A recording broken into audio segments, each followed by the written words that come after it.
Cricket জমে উঠেছে 2024 টি-20 বিশ্বকাপ দিয়ে, কিন্তু ক্রিকেটের পাশাপাশি ফুটবলেও আজকে জমে উঠেছে ব্রাজিল বনাম মেক্সিকোর ম্যাচ দিয়ে।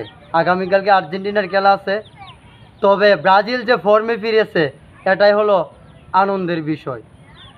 ব্রাজিল বনাম আর্জেন্টিনা হাই ভোল্টেজ ম্যাচের মতো ক্রিকেটেও কিছু ম্যাচ হাই ভোল্টেজ হয়, যেমন ভারত পাকিস্তান এবং ভারত বাংলাদেশ, প্রত্যেকটা ম্যাচই চাঙ্গা।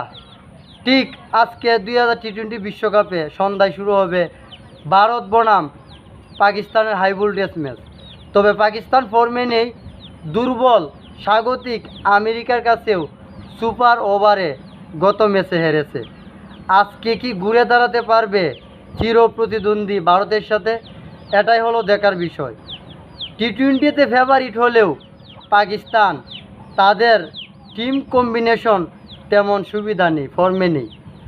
আর সবচেয়ে হাই ভোল্টেজ ম্যাচ হয় ভারত পাকিস্তান, অস্ট্রেলিয়া ইংল্যান্ডের মতো। ধন্যবাদ।